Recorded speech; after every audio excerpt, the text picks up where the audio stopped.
गुरुजी प्रणाम। खुद को बदलना अगर आवश्यक लेकिन असंभव लगता हो तो क्या करना चाहिए? तो मान लो कि असंभव है, लेकिन वो हल नहीं है, बहुत सारी परेशानियां हो रही हैं, लेकिन कोशिश की जो है। असंभव होगा उसकी कोई आत्मिक चाह आपको उठ नहीं सकती। इस सूत्र को अच्छे से पकड़ लीजिए। मुक्ति संभव है, इसका प्रमाण ही यही है कि आपके भीतर बंधनों को लेकर वेदना उठती है। मुक्ति असंभव होती तो वेदना ना उठती। तो जो संभव है उसको क्यों व्यर्थ असंभव बताई दे रही हैं? संभव को असंभव बता करके अपने लिए बहाना तैयार कर रही हैं अकर्मण्यता का।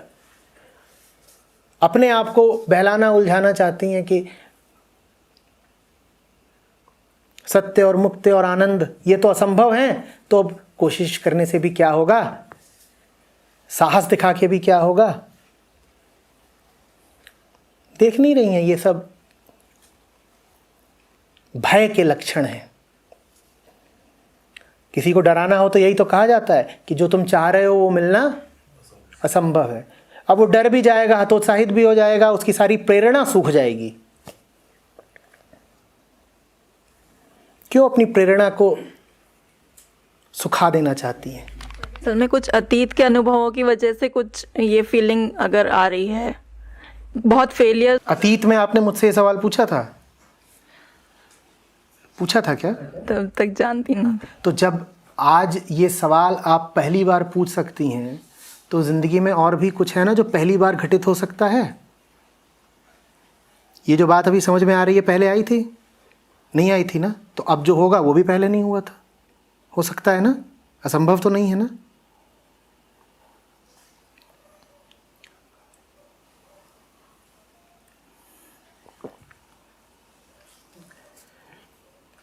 ये गड़बड़ कभी मत कर दीजिएगा।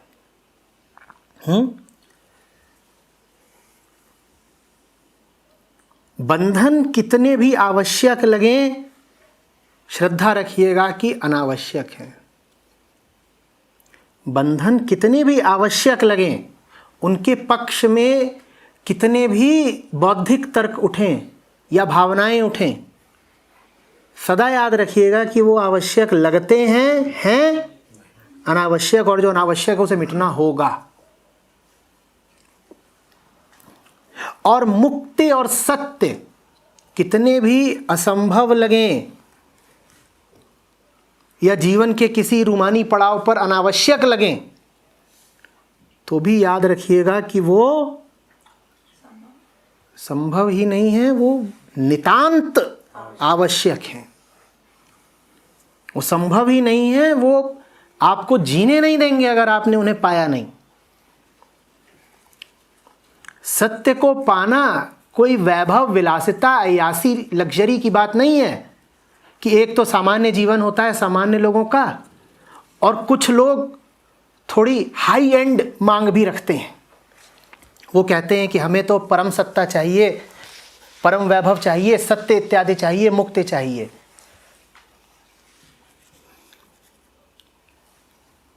परम तत्व की प्राप्ति जीवन में कोई अतिरिक्त चीज नहीं है, विलास की बात नहीं है।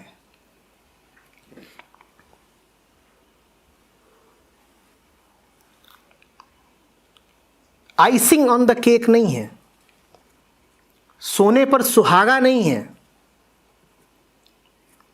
वो जीवन का प्राण है,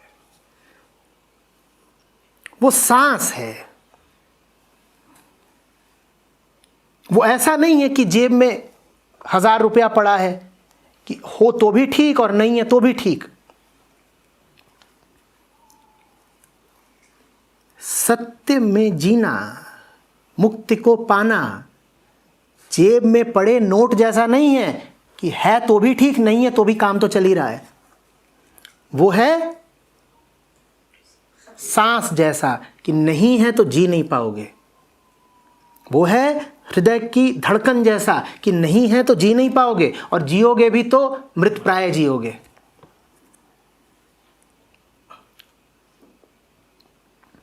जा घट प्रेम न संचरय सो घट जानू मसान, ज्यो खाल लुहार की सांस लेत बिनु प्राण। अधिकांश लोग ऐसे ही जीते हैं, सांस लेत बिनु प्राण। सांस तो ले रहे हैं, प्राण नहीं है, क्योंकि जीवन में अध्यात्म नहीं है ना, राम नहीं है, राम नहीं तो प्राण नहीं। तो इसको ये मत मान लेना कि पहले जरा जीवन के नियमित और सामान्य काम कर ले फिर अध्यात्म की सोचेंगे, क्योंकि अध्यात्म तो ऊंचे लोगों की ऊंची बातें हैं, कि अध्यात्म तो कोई इलीट चीज है। जो बड़े ही प्रतिभाशाली लोग थे, जिन लोगों पर परम कृपा बरसी थी, जिन लोगों पर ईश अनुकंपा हुई थी, सिर्फ वही लोग अध्यात्म की ओर जा सकते हैं। आम आदमी का अध्यात्म से क्या लेना देना, इस तरह की कोई धारणा मत बना लेना।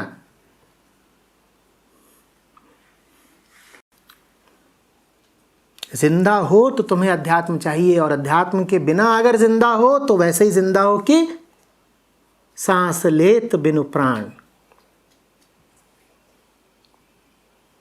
अब बताओ, सांस संभव है असंभव है?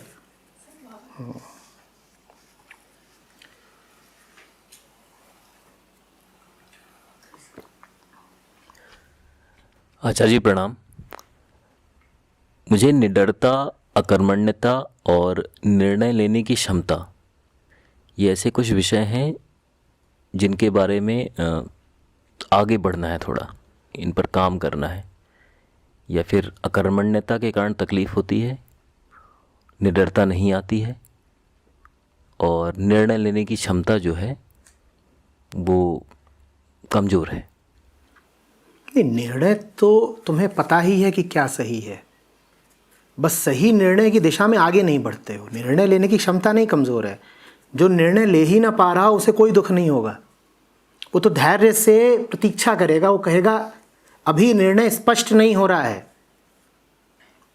दुख तो उसके हिस्से में आता है जो जानता है कि सही निर्णय क्या है, जो जानता है कि सही चुनाव क्या है, पर वो सही चुनाव करके भी सही चुनाव को कार्यान्वित नहीं कर पाता, क्योंकि उसमें साहस नहीं है।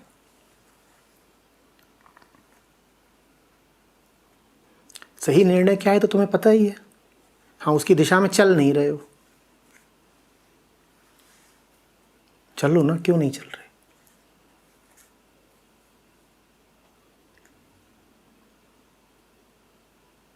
कारण बताओ, तभी तो आगे बात करूंगा। अकर्मण्यता शायद। अकर्मण्यता कुछ नहीं है। ये सवाल पूछ लिया ना, क्या अकर्मण्यता है? कर्म तो तुम तब भी कर रहे हो जब तुम कर्म को बाधित कर रहे हो। कर्म होना चाहता है, तुम उसे होने नहीं दे रहे।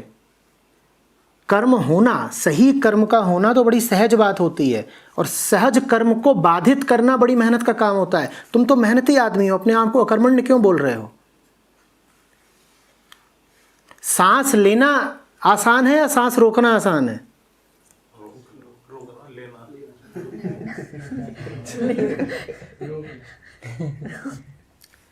खांसी आ रही हो, खांसना आसान है या खांसी रोकना?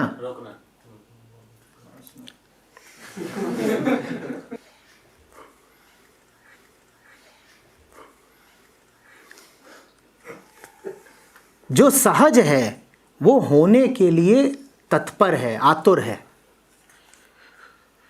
तुम उस पर जमकर बैठे हो, उसे होने नहीं दे रहे, फिर तुम कह रहे हो तुम अकर्मण्य हो। अकर्मण्य कहाँ हो तुम तो बहुत कर्मशील हो।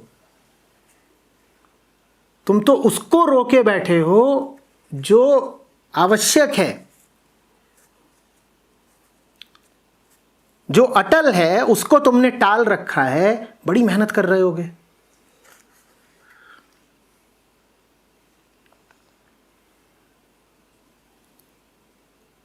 बात बस इतनी है कि टालने के लिए तुम्हारे पास जो ऊर्जा है वो भय की ऊर्जा है। तुम्हारी समस्या न तो अनिर्णय की है, न अकर्मण्यता की है। तुम्हारी समस्या अश्रद्धा की है। सही क्या है ये जानते तो हो, पर जो सही है वो करते नहीं हो क्योंकि श्रद्धा नहीं है। डरते हो कि पता नहीं क्या हो जाए, जो हो जाएगा उससे न जाने क्या छिन जाए, जो छिनेगा उससे कहीं मैं टूट न जाऊं, इत्यादि इत्यादि। श्रद्धा का मतलब होता है कि अगर बात सही है तो उस पर चलने से, उस पर जीने से जो भी नुकसान होगा उसको झेल लेंगे।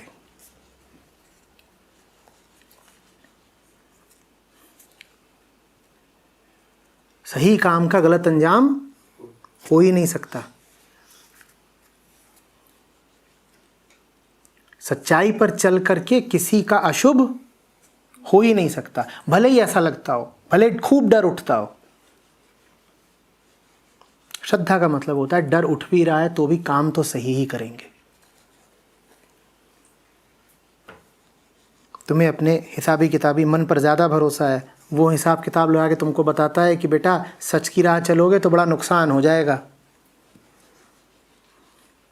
तुम कहते हैं नुकसान हो जाएगा तो फिर तो नहीं चलेंगे। इसको तुम अनिर्णय कह रहे हो, अनिर्णय थोड़ी ही है, ये तो भय है सीधे सीधे। अभी मैं तुमसे और अगर विस्तार पूछूं, डिटेल्स पूछूं तो सारी कहानी एकदम खुल जाएगी।